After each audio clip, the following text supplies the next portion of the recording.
প্রিয় দর্শক, সবাইকে প্রীতি শুভেচ্ছা জানিয়ে শুরু করছি আনোয়ার ইস্পাত প্রেজেন্স নিউজ আওয়ার এক্সট্রা।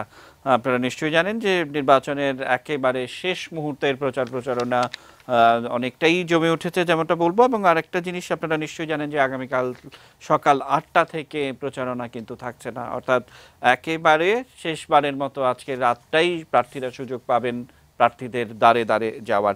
আমরা সেই দিকটিকে মাথায় রাখার চেষ্টা করেছি, এবং আপনারা নিশ্চয়ই জানেন এই নির্বাচনকে সামনে রেখে বেশ কিছু কিন্তু উদ্বেগের কারণ আছে, উৎকণ্ঠার বিষয়গুলো আছে। একদিকে যেমন উৎসব, অন্যদিকে উদ্বেগ উৎকণ্ঠার ব্যাপারটিও রয়েছে। গোয়েন্দা বেশ কিছু তথ্য রয়েছে যে ভোট কেন্দ্রগুলোতে সহিংস ঘটনা ঘটতে পারে। আবার আরেকটি সূত্র বলছে যে বিশেষ করে শুক্রবারের নামাজের পরেও কিন্তু সহিংস ঘটনা ঘটতে পারে, এরকম একটি ব্যাপার। তবে আজকে সেটা আমাদের সবচেয়ে বড় খবর যে জাতীয় পার্টির প্রধান হোসেন মোহাম্মদ এরশাদ কিন্তু তিনি আজকে বিদেশ থেকে ফিরে সংবাদ সম্মেলন করেছেন, এবং করে তিনি মহাজোটের সমর্থনে সমস্ত জায়গায় জাতীয় পার্টির যে প্রার্থী ছিল তাদেরকে, মহাজোটকে সমর্থন দিয়ে নির্বাচন থেকে তাদেরকে সহযোগিতা করার কথা বলেছেন। এই বিষয়টি একটু আছে, এবং এটি নিয়ে কিন্তু আমরা গ্রামগঞ্জে নানা ধরনের খবর পাচ্ছি, সেটিও আমরা একটু দেখার চেষ্টা করব। এবং অন্যদিকে যে কথাটি আমরা বলছিলাম যে উদ্বেগ এবং উৎকণ্ঠার সঙ্গে কিন্তু আবার একটা উৎসবের আমেজও কিন্তু যোগ হয়েছে। আমাদের প্রতিনিধিরা বিভিন্ন জায়গায় আছেন, এবং তাদের সাথে আমরা সরাসরি যুক্ত হব এবং প্রার্থীদের সাথে যুক্ত হব, তাদের কাছ থেকে শুনবো শেষ মুহূর্তের প্রচারণাটা কেমন, এবং অন্যদিকে আমাদের সেটে যারা আছেন তাদেরকে একটু পরিচয় করিয়ে দিয়ে আমরা আমাদের আজকের অনুষ্ঠান শুরু করতে চাই। আমরা একটু পরিচয় করিয়ে দিতে চাই। আমাদের সঙ্গে আছেন মেজর জেনারেল অবসরপ্রাপ্ত AK মোহাম্মদ আলী শিকদার, নিরাপত্তা বিশ্লেষক। স্যার, স্বাগত জানাচ্ছি আপনাকে।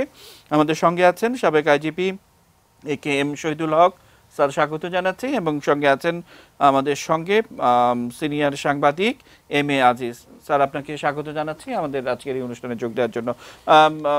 দর্শক, যেমনটা বলছিলাম যে আমাদের প্রতিনিধিরা বিভিন্ন জায়গায় রয়েছেন, আমরা তাদের সাথে যুক্ত হব, এবং আমরা দুজন প্রার্থীকে আপনাদের সঙ্গে কানেক্ট করব, একজন আওয়ামী লীগ সমর্থিত প্রার্থী আর একজন বিএনপির মনোনীত প্রার্থী। তাদের কাছ থেকে আমরা শেষ মুহূর্তের প্রচারণা শুনব।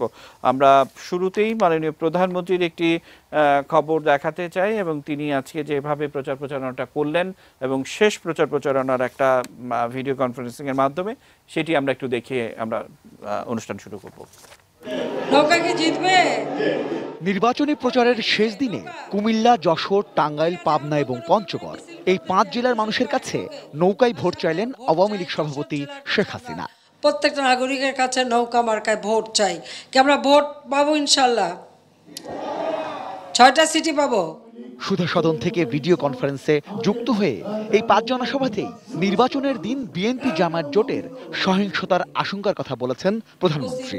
এই বিএনপি জামায়াত জোট কিন্তু তারা কিন্তু সবসময় সন্ত্রাস করে, তাদের এই সন্ত্রাস জঙ্গিবাদ যাতে না হয় তার জন্য প্রত্যেকে নিরাপদে চলতে হবে, একটা সুন্দর পরিবেশ যেন বজায় রাখে সেদিকে দেখতে হবে। প্রত্যেকটা ভোট কেন্দ্র আপনাদের পাহারা দিতে হবে যাতে করে ওরা সন্ত্রাসী কর্মকাণ্ড না চালাতে পারে, কারণ ওদের চরিত্র বদলায় নাই।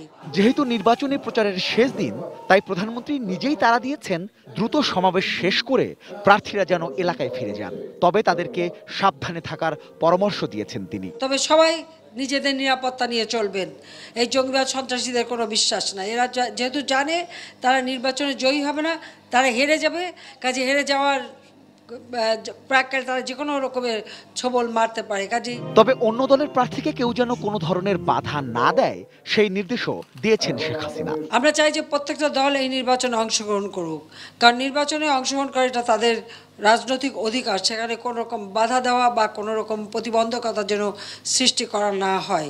উন্নয়নের জন্যই মানুষ এবারও নৌকায় ভোট দেবে বলে বিশ্বাস আওয়ামী লীগ সভাপতি। নৌকা মার্কাই একমাত্র উন্নয়ন দেবে। Rezwan Faiz, ATN news, Dhaka. মোহাম্মদ আলী শিকদার, আপনাকে দিয়ে শুরু করতে চাই। একেবারে যে কথা বলছিলাম যে ভোটের যে বিষয়গুলো থাকে, একদম উদ্বেগ, উৎকণ্ঠা, জয় পরাজয়, আশা নিরাশা, নানা ধরনের গুজব, পাল্টা গুজব, সব ধরনের পরিস্থিতির মধ্যে দিয়ে কিন্তু এই মুহূর্তে বাংলাদেশ যাচ্ছে। মোহাম্মদ আলী শিকদার, কিভাবে দেখেন? আপনাকে অনেক অনেক ধন্যবাদ। আপনি যে কথাগুলো বলেছেন এই কথাগুলো আমরাও লক্ষ্য করছি।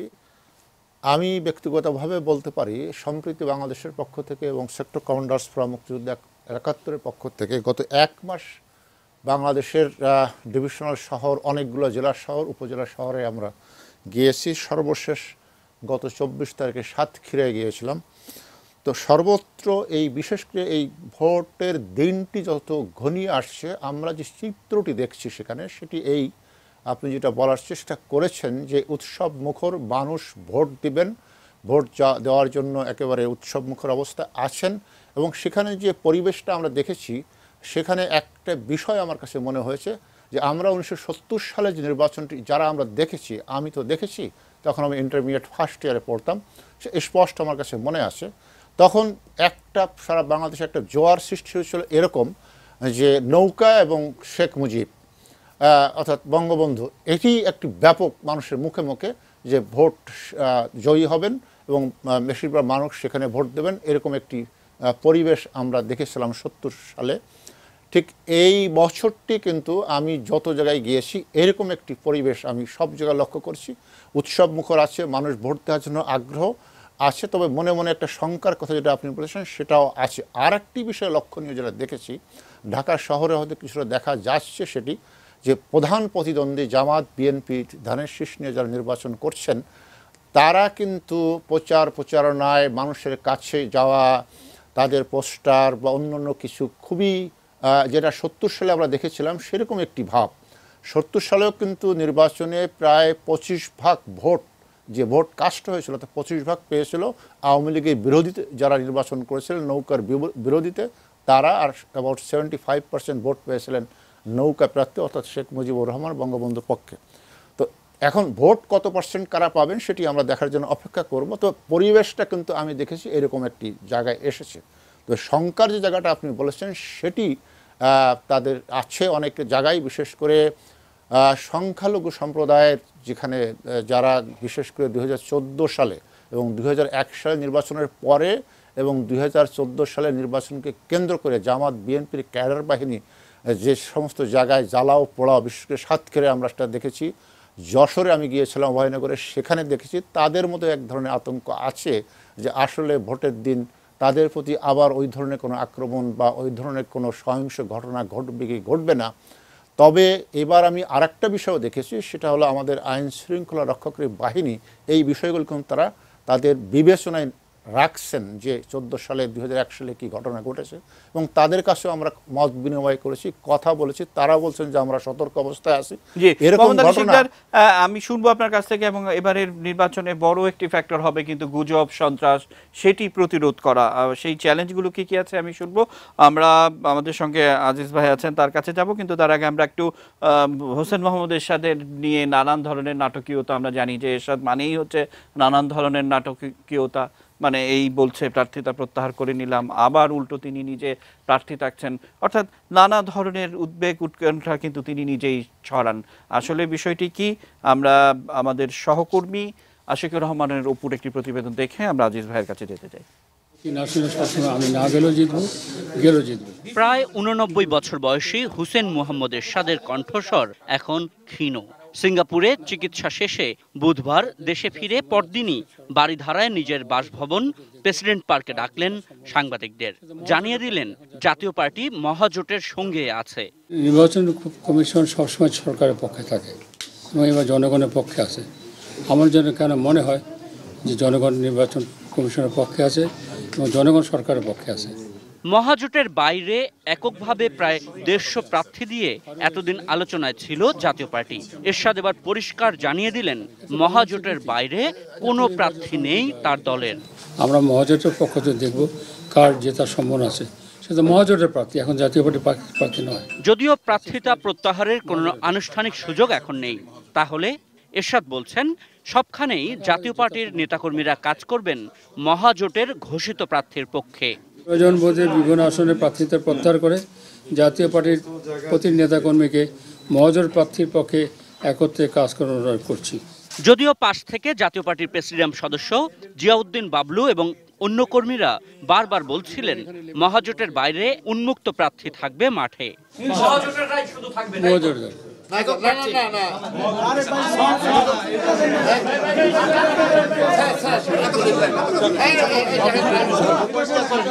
এখন আমরা মহাজোট কিন্তু ক্ষীণ কণ্ঠে হলেও এরশাদ কয়েকবার পরিষ্কার করে জানিয়ে দিলেন মহাজোটের সিদ্ধান্তের বাইরে কোনো প্রার্থী নেই জাতীয় পার্টির। মহাজোট থেকে যে সিদ্ধান্ত হবে সেই সিদ্ধান্ত মেনে নিতে হবে। Ashikur Rahman Apu, ATN news, Dhaka. আজিজ ভাই, এরশাদ মানেই নাটক এবং সেই নাটকের অবসান ঘটলো আজকে, এবং যেমনটা তিনি সিঙ্গাপুর থেকে ফিরে এসে এই সংবাদ সম্মেলনের মাধ্যমে তিনি যা বললেন আমরা তো সেটি দেখলাম। কিভাবে আপনি দেখেন? সমাধান ঘটলো যদি বলেন তাহলে বলবো এটা গিলোটিন করা, কারণ তিনি যে সমাধান দিলেন তার সামনেই তার প্রতিবাদও এসছে যে মহাজোটের বাইরে যে প্রার্থী আছে সেটা উন্মুক্ত। তো ওনার নাটক তো 5ই জানুয়ারি নির্বাচনের আগেও এই নাটক দেখেছি, প্রার্থিতা উইথড্র করা, প্রত্যাহার করা, সিএমএসে যাওয়া। তো বিষয়টা হচ্ছে কি যে আসলে একজনই রাজনীতিবিদ বাংলাদেশে এখন বর্ষিয়ান আছে, আমি রাজনীতিবিদই বলবো, যে যার আসলে স্বাধীনতা নাই, কারণ মঞ্জুর হত্যা মামলা আছে। সুতরাং উনি আমার মনে হয় জীবিত থাকা পর্যন্ত ওনাকে এভাবেই আপনার সময় বুঝে কথা বলতে হবে। ওনার কথার উপরে আমার মনে হয় গুরুত্ব না দিয়ে জাতীয় পার্টি মহাজোটের সাথে ছিল, আছে, থাকবে। বাইরে এই সরকার যতক্ষণ ক্ষমতায় আছে জাতীয় পার্টি বাইরে যাওয়ার ক্ষমতা নাই, অর্থাৎ অ্যাটলিস্ট এরশাদের বাইরে যাওয়ার কোনো ক্ষমতা নেই। আমার মনে হয় এখানেই আমার বক্তব্য শেষ। যেমনটা বলছিলেন আমাদের সঙ্গে মোহাম্মদ আলী শিকদার, যে আজকে কিন্তু প্রচারণার শেষ দিন, এরকম একটা দিক, এবং অন্যদিকে ডক্টর কামাল হোসেন কিন্তু সাম্প্রতিক সময়ে তিনি যেই সময়টার মধ্য দিয়ে যাচ্ছেন, যে একটা উদ্বেগ উৎকণ্ঠার মধ্য দিয়ে তিনিও কিন্তু আছেন। আমরা জানি যে একটি অডিও ফোন বের হয়ে যাওয়ার পর নিরাপত্তা প্রশ্নটি কিন্তু বারবার এসছে, এবং তিনি কিন্তু আজকে গণমাধ্যমকে বলেছেন যে জামাত নেতারা প্রার্থী হবে জানলে আমি ঐক্যফ্রন্টের এই নেতৃত্বের হালটি আমি ধরতাম না। আপনি কিভাবে দেখেন? দেখেন, যখন ঐক্যফ্রন্ট গঠন হয় এই প্রক্রিয়াটা বেশ কিছুদিন চলে। ঐক্যফ্রন্ট গঠনই হয় প্রায় 2-3 বছর আপনার ওয়ার্কআউট করে, কাজ করে। তারপরে বিএনপির সাথে যখন ঐক্যফ্রন্ট গঠন হয় তখন বিএনপি বলে তারা ঐক্যফ্রন্টের সাথে আছে, কিন্তু বিএনপিকে বারবার চাপ দেওয়া হলেও বিএনপি কখনোই বলে নাই যে আমরা 20 দলের সাথে নেই। তারা বলছে 20 দল আমাদের সাথে থাকবে, জামাত আমাদের সাথে থাকবে। অর্থাৎ ডক্টর কামাল হোসেন তিনি বিশিষ্ট লয়ার বাংলাদেশের, তিনি নিশ্চয়ই বোঝেন যে তিনি বিএনপির সাথে ঐক্য করা মানে তিনি জামাতের সাথেও ইনডাইরেক্টলি ঐক্য কিন্তু করেছেন। এখন তিনি যতই অস্বীকার করেন মানুষ কিন্তু এটা বুঝবে না, অর্থাৎ ইনডাইরেক্ট যেটা ঐক্য। তিনি বলেছেন জামাতকে সিট ছেড়ে যদি দিবেই তাহলে আমি এই ঐক্যে থাকতাম না। এটা তো জানাই কথা যে বিএনপির সাথে 20 দলীয় ঐক্য জোটে জামাত আছে, বিএনপি ওখানে গেছে, তারা বারবার এটা নিয়ে বার্গেনিং হয়েছে। শেষ পর্যন্ত কিন্তু তাদের ভয়েসও কিন্তু ফিভিল হয়ে গেছিল, কমে গেছিল যে জামাত আমাদের সাথে নাই, জামাত বিএনপির সাথে আছে। অর্থাৎ ইনডাইরেক্টলি জামাত যে ছিল এবং জামাত যে থাকবে, এবং ইলেকশন বিএনপি কখনোই জামাত ছাড়া ইলেকশন করে নাই, এবং সুতরাং জামাতকে নিয়ে যে ইলেকশন করবে, এবং জামাত বিএনপি নিজেও বলছে যে না তারা জামাত ছাড়া জামাতকে ছাড়বে না। এমনকি জেলখানা থেকে বেগম খালেদা জিয়াও বলেছে না জামাতকে বাদ দিয়ে হবে না। তো এরপরে ডক্টর কামাল হোসেন এখন এসে বললেন উনি হয়তো ওনার আগের যে আদর্শিক পজিশন সেখানে হয়তো এটা মানান ছিল, কিন্তু ঐক্যফ্রন্ট করার পরে তিনি মূল নেতা হওয়ার পরে এখন এই কথাটা কিন্তু আর বেমানান মনে হচ্ছে। এই কথাটা কিন্তু মানানো হচ্ছে না। এই ভোটের একদিন আগে এইসব কথা কি কোন ধরনের আলাদা গুরুত্ব সৃষ্টি করবে, নাকি শুধু বলার জন্য বলা? না, এটা এখন এই মুহূর্তে এই তো আজকেই ক্যাম্পিং শেষ, কালকেই তো ওনার মুখে তালা, কালকে 8টার পরে তো আর উনি কথা বলতে পারবেন না। তো সুতরাং এইটা বলার জন্যই বলা, নিজের আমার মনে হয় নিজের দুর্বলতাকে ঢাকার জন্যই এই কথাটা তিনি বলেছেন। আসলে বাস্তবে এই কথা অর্থকারী করে না। যে সাম্প্রতিক সময়ে যে একটি অডিও ফাঁস হয়েছে, অডিওটার কথা আমি বলবো যে যেটা প্রমাণিত দরকার প্রমাণ, কারণ অডিও যেখানে রাজনীতি আছে, কেস কানেকশন বাংলাদেশে, সেখানেই কিন্তু মানুষের সন্দেহ আছে। যেমন বিএসএস থেকে একটা নিউজ ছাড়লো আইএসএস বিএনপিকে টাকা দিয়েছে, নিউজটা মিথ্যা প্রমাণিত হলো, কারণ এটা তো সত্য না। এরকম অডিও যে ছাড়ছে এগুলো প্রমাণ সাপেক্ষে, এখনই এটার ব্যাপারে মন্তব্য করার সময় আসে নাই। আর কামাল হোসেনকে হত্যা করলে এটা একটা ইস্যু হবে ইলেকশনের 2 দিন আগে 1 দিন আগে, এটা আমার কাছে বাংলাদেশের রাজনৈতিক পরিস্থিতিতে বর্তমান পরিস্থিতিতে এটাও মনে হয় না। আর ইলেকশনের দিন এই 2 দিন আগে সন্ত্রাস হবে, শুক্রবারের দিন সন্ত্রাস হবে, গত 5 বছরের রিডিং তা দেয় না। 5 বছরে যেটা সম্ভব হয় নাই, 1 দিনে বা 2 দিনে আবার নতুন করে সন্ত্রাস সংগঠিত করা এটাও সম্ভব না। আর সন্ত্রাস সারা বাংলাদেশব্যাপী সন্ত্রাস যদি সংগঠিত করতে হয় তারও একটা প্রস্তুতি লাগে। সেই প্রস্তুতিও তো কোনো অন্ততপক্ষে, আমরা তো মিডিয়া আমাদের মূল সোর্স, এখন এক্স আইজিপি সাহেব আছেন, তার কাছে সূত্র থাকতে পারে, আমরা মিডিয়ার থেকে কোনো কিছু পাইনি। এমন কোনো প্রস্তুতি নাই বাংলাদেশে যে নতুন করে কোনো সহিংসতা ঘটতে পারে। আজিজ ভাই, আমি কি একটু তথ্য দিয়ে আপনাকে সহযোগিতা করব? বাংলাদেশে এই নির্বাচনী যে প্রচারণা চলছে সেখানে 5 জন আওয়ামী লীগ কর্মীর হত্যার ঘটনা আমরা জানি। গতকালকে সীতাকুণ্ডুতে পেট্রোল বোমা বিস্ফোরণ ঘটেছে এবং বিএনপির আসলাম চৌধুরীর প্রচার গাড়ি থেকে বেশ কয়েকটি পেট্রোল বোমা উদ্ধার করেছে পুলিশ। এটি একটি দিক। আবার অন্যদিকে গত পরশুদিন র্যাব যে বিপুল পরিমাণ নগদ টাকা উদ্ধার করলো এবং সেখানে কিন্তু 2টি টালি খাতা উদ্ধার করা হয়েছে, অর্থাৎ সহিংসতার জন্য কাদেরকে অর্থ পৌঁছে দেওয়া হয়েছে, আবার কাদেরকে পৌঁছে দেয়া হবে, 2টি তালিকা। এবং নিরাপত্তা কর্মীরা সেগুলো নিয়ে তদন্ত করছেন এবং সেখান থেকেও বেশ চাঞ্চল্যকর তথ্য বের হয়েছে। এবং সামাজিক যোগাযোগ মাধ্যমে একটি বিজ্ঞাপনের মতো ভাসছে যে আগামী শুক্রবারে জিম্মার নামাজের সময়ে সহিংস ঘটনার চেষ্টা করছে একটি মহল। সেই বিষয়ে কি মানে আপনার দৃষ্টিগোচর হয়েছে বা আপনারা কি খুঁজেছেন? না, আমার দৃষ্টিগোচর হয়েছে, তবে সন্ত্রাস হবে এটা আমি কখনোই আমি ব্যক্তিগতভাবে এটা আমলে নেই নাই।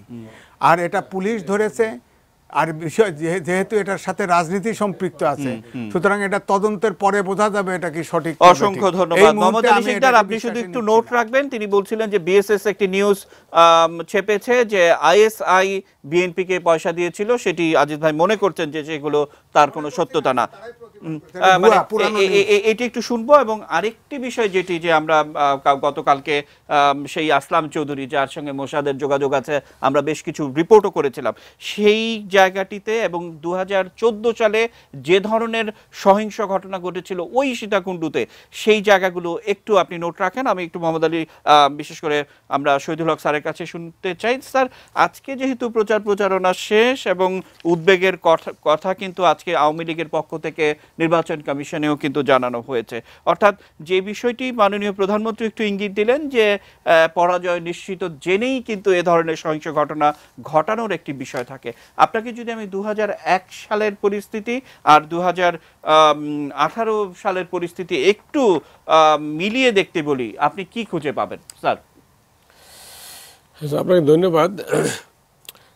2001 আর 2018, 2001-এ যখন নির্বাচন হয়, কেয়ারটেকার গভর্নমেন্ট ছিল বিচারপতি লতিফুর রহমানের নেতৃত্বে। কিন্তু ওই 2001-এর যে কেয়ারটেকার গভর্নমেন্ট, ওইটা কিন্তু পুরা আওয়ামী লীগের প্রতি হোস্টাইল ছিল। অধিকাংশ যারা অ্যাডভাইজার ছিলেন তারা কিন্তু বিএনপির পক্ষে অনেকটা প্রকাশ্যেই কাজ করছে, 2-1 বাদ দিয়া। এবং আমরা যারা প্রশাসনে ছিলাম, আমরা তখন বুঝতে পারতেছিলাম যে যারা এখানে ক্যাডার গভর্নমেন্ট আছে তারা কোনো একটা অভিষ্ট লক্ষ্য নিয়ে আসছে যে বিএনপিকে ক্ষমতায় বসাতে হবে। এবং আমাদের কাছে যে সমস্ত বিভিন্ন রকম ইনস্ট্রাকশন যেত, সবগুলো আওয়ামী লীগের এগেনস্টে ছিল। ওখানে আওয়ামী লীগের জন্য একটা হোস্টাইল এনভায়রনমেন্ট ছিল আর কি। তারপরে আওয়ামী লীগ ইলেকশন করেছে। তো এখানে ষড়যন্ত্র যে আজকে মাননীয় প্রধানমন্ত্রী যে বললেন তার নেতাকর্মীদেরকে তাদের নিরাপদে চলাফেরা করার জন্য, খেয়াল রাখতে জন্য, উনি সরকার প্রধান, সমস্ত গোয়েন্দা সংস্থার কাছ থেকে তথ্য পেয়ে থাকেন। ইন্টারন্যাশনাল অনেক গোয়েন্দা সংস্থা বা বিভিন্ন রকম যে গ্রুপ থাকে তাদের সাথেও হয়তো যোগাযোগ থাকে। কাজে মাননীয় প্রধানমন্ত্রী এটা অমূলক কিছু বলেন না, নিশ্চয়ই কোনো কিছু একটা আভাস পাওয়ার পরেই বলেছেন। উনি সাধারণ লেমেনের মতো কথা বলার কথা না। এবং এটা আশঙ্কা থাকে। দেখেন আপনি যে আসলাম চৌধুরীর কথা বললেন, আসলাম চৌধুরী তো ইন্ডিয়াতে মোসাদের যে একজন প্রতিনিধি, তার সাথে তো সে একাধিকবার মিটিং করেছে, সেগুলি তো সমস্ত মিডিয়ার মাধ্যমে আমরা পেয়েছি। এবং ছবি সহ সেই মিটিংয়ের সমস্ত তথ্য আমার এই জাতির কাছে তুলে ধরেছিল। আর আসলাম চৌধুরী সে তো আমি বুঝলাম না, সে এত টাকা লোন নিছে এবং ব্যাংক ডিফল্টার, তারপরেও সে ইলেকশন করতে পারতেছে, এটা একটা আমাদের কাছে অদ্ভুত কিছু মনে হইতেছে। তো এদের কাছে তারপরে যে র্যাব যে টাকা ধরলো, 4 কোটি এবং 10 কোটি টাকা চেক পেল, 8 কোটি এবং 10 8 কোটি এবং 10 কোটি টাকার যে চেক পেল, এবং সেখানে তখন প্রাথমিকভাবে যে র্যাবের ডিজিও বলেছে যে তথ্য তারা পেয়েছে যেগুলি নাশকতা করার জন্য বিভিন্নভাবে সরানো হয়েছিল, এবং গত 1-1.5 মাসে প্রায় 150 কোটি টাকা অলরেডি তারা ডিসবার্স করে দিয়েছে। তো এই যে আর আপনার আইএসের সাথে যে তারেক জিয়ার মিটিং, আইএসের সাথে বিএনপি নেতাদের কথোপকথন, এই সবগুলি মিলে কিন্তু আপনি এই যে কিছুটা ষড়যন্ত্র হচ্ছে বা হতে পারে বা ষড়যন্ত্র করার চেষ্টা চলছে, এটা তো আমরা কেউ অস্বীকার করতে পারবো না। সার্বিক যে এনভায়রনমেন্ট, এদের যে তৎপরতা, কথাবার্তা, এগুলিতে তো বোঝা যায় না। কিন্তু ওরা আইএসের কাছে, পাকিস্তান আইএসের কাছে কৃষি সাহায্য চায়, তাদের কাছে ধর্ণা দেয় কেন? সর্বশেষ ডক্টর কামালের নিরাপত্তা নিয়ে যে উদ্বিগ্ন সৃষ্টি হয়েছে, একজন প্রবাসী সিলেটের লোক টেলিফোন করে যে তথ্য দিয়েছে, সেটা তো আমরা এখন এটা ডিসপ্রুভ না হওয়া পর্যন্ত আমরা বলতে পারবো না যে এটা মিথ্যা কথা। ওই ভদ্রলোক মিথ্যা কথা বলবেই বা কেন, মিথ্যা তথ্য দিবেই কেন? নিশ্চয়ই এটার ভিতরে কোনো কারণ আছে। কাজে সার্বিক বিষয়গুলি নিয়ে কিন্তু একটু মানুষের মধ্যে একটু আতঙ্ক থাকার কথা। আমি এই জন্যই মাননীয় প্রধানমন্ত্রী বলছে প্রত্যেকে যার যার নিরাপত্তার দিকে খেয়াল রাখা, এটা আমার মনে হয় সঠিকই বলেছেন। কিন্তু আমি বিশ্বাস করি যত ষড়যন্ত্রই হোক, যত কিছুই করুক, হয়তো তারা ষড়যন্ত্র করে কিছু নাশকতা করতে পারবে, কিন্তু নির্বাচনকে বন্ধ করার কোনো সুযোগ নেই। নির্বাচন আসলে নির্বাচন বন্ধ মানে যেটি বিএনপি চ্যালেঞ্জ হিসেবে নিয়েছিল 2014 সালে, যে নির্বাচন হবে না, হতে দেয়া হবে না, সে ধরনের বক্তব্য কিন্তু এবার আমরা দেখিনি একটি দিক।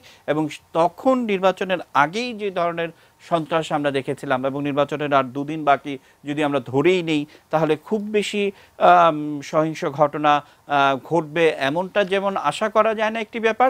আবার অন্যদিকে আরেকটি অডিও বার্তা যেখানে বলা হচ্ছে যে সমস্ত শক্তি জমিয়ে রাখা, নির্বাচনের ঠিক আগে আগে শক্তি দেখানো, সেই বিষয়টিও কিন্তু নিরাপত্তা কর্মীরা আমলে নিচ্ছেন। আমরা শুনবো আপনাদের কাছ থেকে।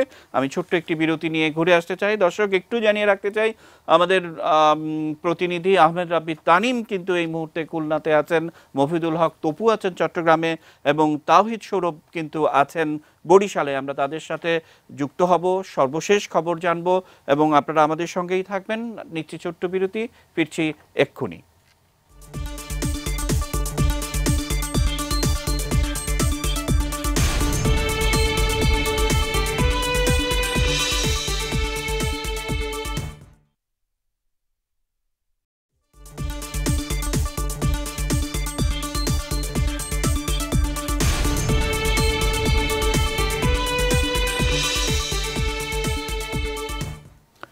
দর্শক, বিরতির পর আবার আমন্ত্রণ জানাচ্ছি, দেখছেন এটি নিউজ। এবং আমরা যেমনটা বলছিলাম, আমাদের প্রতিনিধিরা ঢাকার বাইরে রয়েছে, আমরা একটু তাদের কাছ থেকে শুনতে চাই। আমাদের সঙ্গে আহমেদ রাব্বি তানিম কিন্তু রয়েছেন খুলনাতে। আমরা খুলনার সার্বিক পরিস্থিতি একটু শুনতে চাই।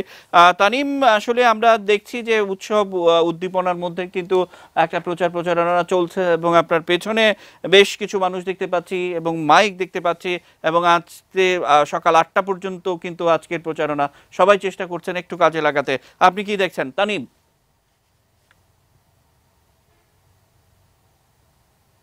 আসলে আপনারা আলোচনা করছেন যেমনটা যে নির্বাচন, উৎকণ্ঠা, উদ্বেগ, এই খুলনায় অন্তত খুলনা যে 6টি আসন রয়েছে, একটু তো আমি উৎকণ্ঠা, উদ্বেগ দেখতে পাইনি। প্রচারণার শেষ মুহূর্তে একেবারে আপনি দেখছেন আমার পিছিয়ে ক্যাম্পেইনের গান চলছে। আওয়ামী লীগ সমর্থিত নৌকার প্রার্থী যিনি আছেন শেখ সালাউদ্দিন জুয়েল, তার ক্যাম্পেইন চলছে। পাশাপাশি বিএনপি প্রার্থীও সমানভাবে লেভেল প্লেইং ফিল্ড নিয়ে এইখানে আসলে প্রচারণা চালাচ্ছেন বিএনপির প্রত্যেকটা প্রার্থী। আমি যদি খুলনা সদর আসনের কথা বলি, ভোটাররা এখানে ইভিএম এ ভোট দিবেন, এবং কোন উদ্বেগ উৎকণ্ঠা আছে কিনা সরাসরি একটু তাদের কাছ থেকে জেনে নেব। একেবারে আপনার কাছ থেকে একটু জানবো, আপনি বলছিলেন যে আপনি নতুন ভোটার, তো নতুন ভোটার হিসেবে ইভিএম এ প্রথম ভোট দেবেন, কদিন 2-3 দিন পরে ভোট দিবেন, তো কোনো ধরনের উদ্বেগ উৎকণ্ঠা কিছু কি আছে? আমি নতুন ভোটার, আমার উদ্যোগ আছে, আমি নৌকুমারকে ভোট দেবো। আর নৌকুমারকে ভোট দেওয়া মানে দেশে উন্নয়নের দিনে যে ভোট দেবে তার চিন্তা করতে হবে দেশের উন্নতি কারা হচ্ছে, এবং কি উদ্বেগ নেই, নতুন উদ্যোগ হচ্ছে।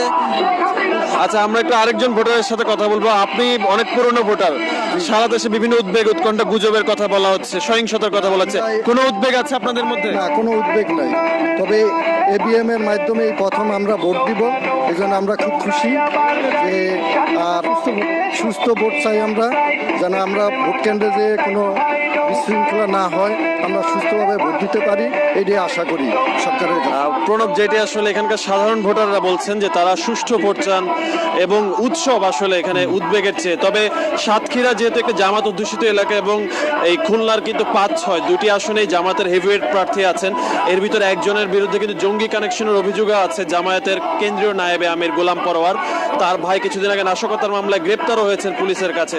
তারা প্রত্যেকেই আসলে জামায়াত ইসলামের কেন্দ্রীয় নেতা এবং সন্ত্রাসী বিভিন্ন কার্যকলাপের সাথে জড়িত।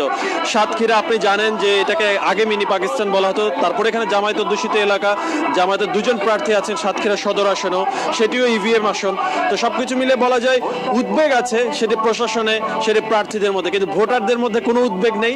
আমরা ভোটারদেরকে যথেষ্ট উৎসব মুখর অবস্থা দেখি যে তারা কবে ভোট দেবেন এই প্রহর গুনছেন। অসংখ্য ধন্যবাদ তানিম। এবং দর্শক, আমরা কথা বলছিলাম আহমেদ রাব্বি তানিমের সঙ্গে, এবং তাওহিদ সৌরভ আমাদের প্রতিনিধি, তিনি কিন্তু সহকর্মী, তিনি আছেন বরিশালে। আমরা বরিশালে যেতে চাই এবং আপনাদেরকে জানিয়ে রাখতে চাই বরিশালের 21টি আসন এবং 21টি আসনের প্রত্যেকটিতে সৌরভ সেখানে দেখেছেন, ঘুরেছেন। আমরা তার কাছে যাব এবং চট্টগ্রামে আপনারা নিশ্চয়ই জানেন যে সেখানে আমাদের মফিদুল তপু আছেন, তার কাছ থেকে একটু শুনে নিতে চাই। তপু, একটা বিষয় যে আমরা দেখতে পাচ্ছি যে একটা উৎসব, এবং আজকেই কিন্তু প্রচারণার শেষ দিন, অর্থাৎ সবাই কিন্তু ছুটে বেড়াচ্ছেন এবং আমরা ধরেই নিচ্ছি সারা রাত ব্যাপী আজকে প্রচারণা চলবে। তো আমরা আবার উদ্বেগের কথাও বলছি, কারণ যতটা আমাদের কাছে খবর আছে সেইটা নিয়েই আমরা কথা বলছি। তো আপনি সে ধরনের কোনো খবর পাচ্ছেন কিনা বা সার্বিক পরিস্থিতি কি দেখছেন তপু?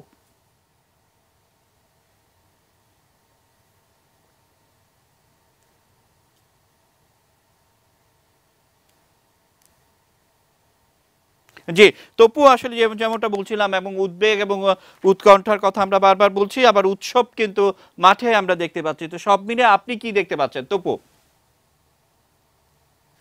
চট্টগ্রামে উদ্বেগের জায়গাটা আসলে তেমন একটা পরিষ্কার নয়। সবাই যে বলছেন উদ্বেগ, সেই উদ্বেগের জায়গাটি চট্টগ্রামে আসলে ওইভাবে দেখা যায়নি। যেটি হচ্ছে স্ট্র্যাটেজির পরিবর্তন হয়েছে।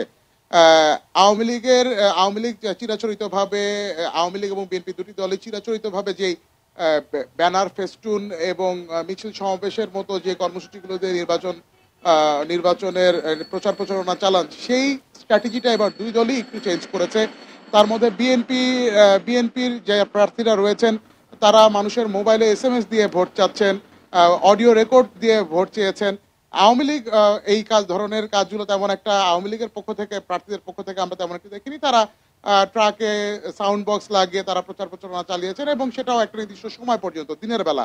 সন্ধ্যার পরে নির্দিষ্ট কয়েকটি স্পট ছাড়া আর কোথাও কিন্তু তেমন একটা নির্বাচনী প্রচারণার গান বা মানুষের সমাবেশ ওভাবে আমরা দেখতে পাইনি। এবং আজকে বিকেলের মধ্যে মোটামুটি এই চট্টগ্রাম মহানগরের যে 4টি আসন রয়েছে, সেই 4টি আসনের প্রার্থীরা কিন্তু মোটামুটি তাদের প্রচারণা শেষ করে ফেলেছেন।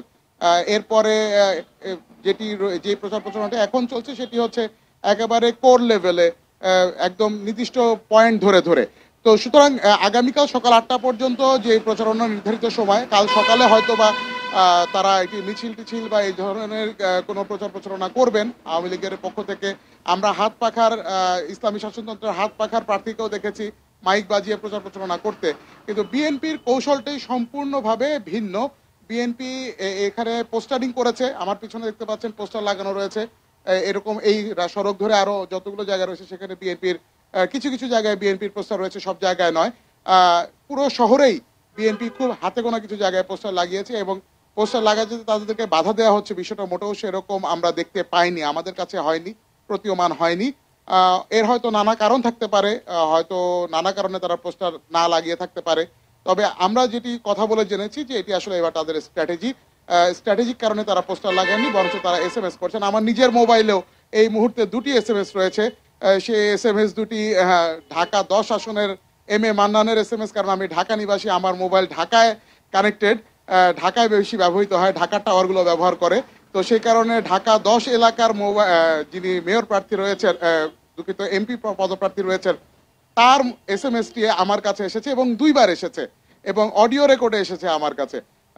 সেটা আমি চট্টগ্রামে বসে পেয়েছি, তো যদিও আমি সেখানকার ভোটার না। তো এই হচ্ছে বিএনপির স্ট্র্যাটেজির এবারের স্ট্র্যাটেজি। বিএনপি এবার প্রযুক্তি সহায়তা নিয়েছে, যদিও ডিজিটাল বাংলাদেশ স্লোগানটি আওয়ামী লীগের, আওয়ামী লীগ এই ডিজিটাল বাংলাদেশ শব্দটি চালু করেছে বাংলাদেশে, কিন্তু সর্বোচ্চ ব্যবহারটি করছে বিএনপি এবারের নির্বাচনে। এছাড়া অনলাইন মিডিয়াতে যেই সামাজিক যোগাযোগ মাধ্যমে যে প্রচার প্রচারণা সেগুলো তো রয়েছে, সেগুলো নিয়ে আমরা রীতিমতো রিপোর্ট করছি। কল স্পুফিং এর কথাও আপনারা ইতিমধ্যেই শুনেছেন। সেই কল স্পুফিং এর কথাও কিন্তু আমাদেরকে অনেকেই জিজ্ঞেস করেছে যে এই বিষয়টা আসলে কিভাবে সামাল দেয়া যায়, বা তারা আসলে কনফিউজ যে কিভাবে এটি করবেন। প্রচার প্রচারণার পাশাপাশি এই ধরনের অনৈতিক আইন বহির্ভূত কাজও যদি হয় তাহলে সেটা আসলে সামাল দিবেন কিভাবে। এই ব্যাপারে অসংখ্য ধন্যবাদ আপনাকে। আমি আবারও হয়তো আপনার সঙ্গে যুক্ত হব। এবং দর্শক, চট্টগ্রাম থেকে সহকর্মী মফিদুল আলম খান তপু বলছিলেন, এবং আমাদের যারা অতিথি আছেন স্যারদের কাছ থেকে আমরা একটু শুনে নেব যে নির্বাচনের প্রচার প্রচারণা কৌশল পাল্টা কৌশল সেটি তো থাকবেই। আমরা ছোট্ট একটি বিরতি নিয়ে তারপর স্যারদের বক্তব্য শুনবো। নিচ্ছি ছোট্ট বিরতি, এটি নিউজের সঙ্গে থাকুন।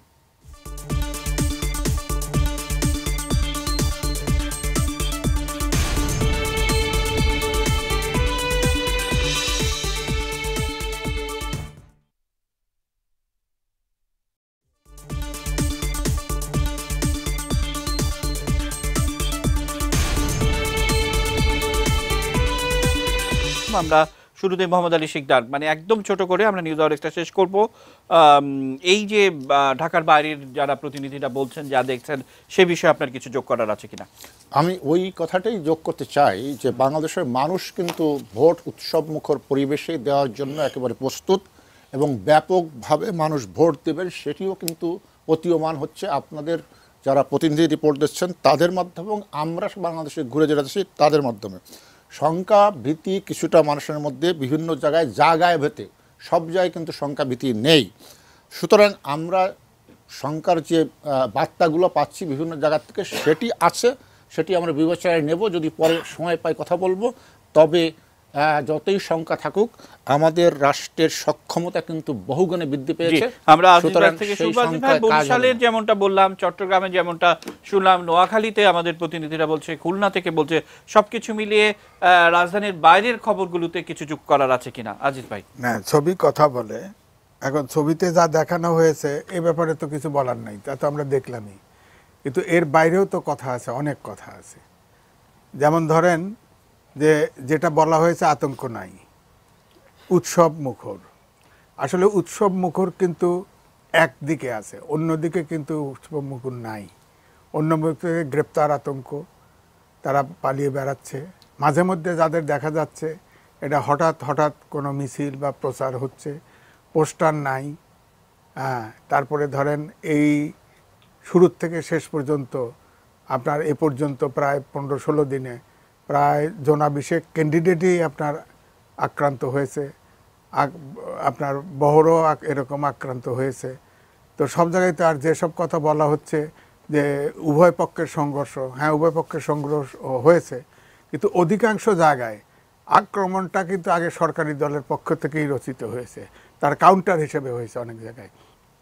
দ্বিতীয়ত আপনার ধরেন এই যে এখন পর্যন্ত প্রায় 20 জনের মতো প্রার্থী, হয়তো 1-2 কম বেশি হতে পারে, কোর্টে ঝুলে আছে। এখানে এইসব ক্ষেত্রে কিন্তু এই যে কোনো ধরেন 13-15 জন ক্যান্ডিডেট আক্রান্ত হলো, এর ভিতরে সরকারি দলের কেউ নাই। আবার কোর্টে 20টা প্রার্থী আটকে আছে, সরকারি দলের কেউ নাই। জেলে আছে এ পর্যন্ত ধরেন 10-12 জন। আসলে আজিজ ভাই, আপনি যদি পরিষ্কার করে পরিসংখ্যান দেন যে আপনি 20 জনের কথা বলছেন, 10-12 জন বলছেন, আমার কাছে মনে হয়েছে যে তথ্যগুলো আমরা গণমাধ্যমে বলবো, পরিষ্কার করে বলবো, এতে করে মানুষ কিন্তু বিভ্রান্ত হয়। যেমন এই পর্যন্ত নির্বাচনী সহিংসতায় 5 জন আওয়ামী লীগ মারা গেছে। আপনার কি কিছু যোগ করার আছে?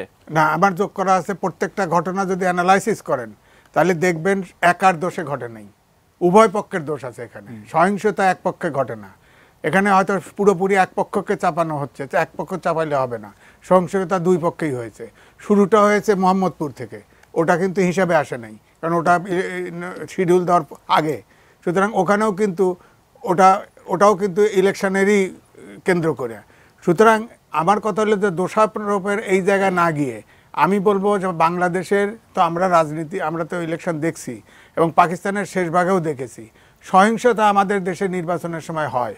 সেই তুলনায় আমি বলবো যে এবারে সহিংসতা খুব বেশি হয়েছে তা না, তবে সহিংসতার লেভেলটা হয়েছে শীর্ষ নেতারা আক্রান্ত। অসংখ্য ধন্যবাদ। এটা কখনো আমি একটু আমাদের সঙ্গে আছেন শহীদুল হক স্যারের কাছে যেতে চাই। স্যার, নির্বাচনের সময় সহিংসতা বাংলাদেশের নতুন নয়, এটি যেমন একটি দিক, আবার গেল নির্বাচনের তুলনায় যদি এই সহিংসতার সঙ্গে আপনাকে একটু মিলিয়ে দেখতে পারি, বা যেমন করে আজিজ ভাই বলছিলেন যে 20 জন আছেন, অমুক জন আছেন, তমুক জন আছেন, যে পরিষ্কার কোনো কথা নয়, তাহলে এই যে একটা পারসেপশন তো তৈরি হয় যে সাধারণ মানুষ মনে করে, বা পোস্টার লাগানোটি যে বিএনপির এবার কৌশলী ছিল যে তারা মানুষকে বলবে যে সরকার আমাদের কাজ করতে দিচ্ছে না, অথচ তাদের অধিকাংশ প্রার্থী পোস্টারই ছাপায়নি, কারণ এটি তাদের বলতে হবে, দেখাতে হবে, এরকম একটি বিষয়। তাহলে এই বিষয়গুলো আমরা যারা কথা বলবো তারা আমরা বিবেচনায় রাখবো না কেন? না, অবশ্যই এইগুলি বিবেচনায় রাখা দরকার। মানে অতীতে প্রত্যেকটা নির্বাচন যদি আমরা পর্যালোচনা করি তাহলে দেখবেন যে এই সহিংসতা কিন্তু এর চেয়ে বেশি হয়েছে প্রত্যেকটা ক্ষেত্রে, কিন্তু প্রত্যেকটা নির্বাচনে এটা হয়েছে। কিন্তু এবার কিন্তু বিএনপির পক্ষ থেকে, ঐক্যজোটের পক্ষ থেকে তারা বেশি সোচ্চার, খালি কথা কথা তারা কমপ্লেন করতেছে। এই জন্য তো এখানে প্রার্থী যারা কয়েকজন প্রার্থী আহত হয়েছে, এটা দুঃখজনক, এটা গ্রহণযোগ্য না। এটা মাননীয় প্রধানমন্ত্রীও দেখেন বিভিন্ন ভিডিও কনফারেন্সে কিন্তু বারবার বলেছে যে ধৈর্য ধারণ করতে হবে এবং বিরোধী দলের প্রচারণায় সুযোগ দিতে হবে, কোনো সহিংস ঘটনা ঘটানো যাবে না। তার দলকে এবং আওয়ামী লীগ পক্ষ থেকে চিঠিও দিয়েছে। কিন্তু ওই স্থানীয়ভাবে অনেক সময় প্রতিযোগিতা এত তীব্র হয় তখন তাদের এরকম টেম্পার লুজ হয়ে তারা এই ঘটনা টেম্পার লুজ হয়। কিন্তু সেনাবাহিনীকে নিয়ে যারা গুজব রটাচ্ছিল যে সেনাবাহিনী নেমেছেই আপনাকে জয়ী করার জন্য, কারা তাহলে এই জিনিসগুলো করলো? মানে তাহলে কি মানুষের প্রতি আস্থা নেই? আমরা যেগুলি দেখলাম, এই যে 4-5টা জেলার যে বাস্তব চিত্র দেখলাম, তার সাথে এই যে ঐক্য ফ্রন্টে এবং বিএনপির শীর্ষ নেতারা যে কথাগুলি বলতেছে তার সাথে মিল নেই। কিন্তু ওখানে কিন্তু সাংবাদিকই বলো যে এখানে কোনো দুর্ঘটনা ঘটে না। গাইবান্ধা আমি শুনলাম যে গাইবান্ধা এই পর্যন্ত কোনো দুর্ঘটনা ঘটে না, যেখানে জামাতের জায়গা জামাতিরেও কিন্তু সেখানে প্রচারণা চালাইছে, কোনো দুর্ঘটনা হয়নি। যে উৎসবমুখর পরিবেশ কিন্তু বিরাজ করছে। এখন বিএনপি যে স্ট্র্যাটেজি নিয়েছে, তারা ডিজিটাল ক্যাম্পিং করবে, সে তাদের নিজস্ব, তারা কি বসে নাই, তারা কিন্তু ক্যাম্পিং করতেছে। আর তারা কিন্তু দেখেন বলে নির্বাচনের সুষ্ঠু পরিবেশ নাই, আবার বলে যে নির্বাচনে ব্যালটে জনগণ জবাব দিয়ে দিবে। যদি সুষ্ঠু পরিবেশ না থাকে তাহলে ব্যালটের জবাবটা দেবে কেমনে? তাদের কথার মধ্যে কন্ট্রাডিকশন। কিন্তু তারা যেটা মুখে বলে এটা ভিতরে বিশ্বাস করে না। তারা মনে করে, তারা কিন্তু ভিতরে বলে যে ইলেকশন ঠিক মতনই হবে, সুষ্ঠু হবে, কিন্তু মুখে এই সমস্ত বলে কিভাবে বিতর্ক সৃষ্টি করা যায়, এটাকে অগ্রহণযোগ্য করা যায় মানুষের কাছে, এই কিভাবে সরকারকে চাপে রাখানো যায়, নির্বাচন কমিশনকে চাপে রাখা যায়, এইটা তাদের একটা কৌশল মনে হয়। স্যার, আমরা শুনবো এবং দর্শক আপনাদেরকে জানিয়ে রাখতে চাই যে আমাদের পরবর্তী আয়োজন পলিটিক্স প্লাস, এবং আমাদের পলিটিক্স প্লাসের বিষয়ও কিন্তু আজকে নির্বাচন অপেক্ষা উৎকণ্ঠা, এবং আমাদের সঙ্গে যাদেরকে দেখতে পাচ্ছেন তারাই কিন্তু আমাদের আজকের অতিথি, এবং সারা বাংলাদেশের আরও যারা প্রার্থী আছেন তাদের সাথেও আমরা যুক্ত হব। আমরা ছোট্ট একটি বিরতি নিয়ে ফিরবো পলিটিক্স প্লাসের আয়োজনে। আবারও মনে করিয়ে দিই, এই অনুষ্ঠানটি রাত 2:15 এবং পরের দিন সকাল 7:15 পুনঃপ্রচারিত হয়। দেখার আমন্ত্রণ জানিয়ে শেষ করছি। শুভরাত্রি।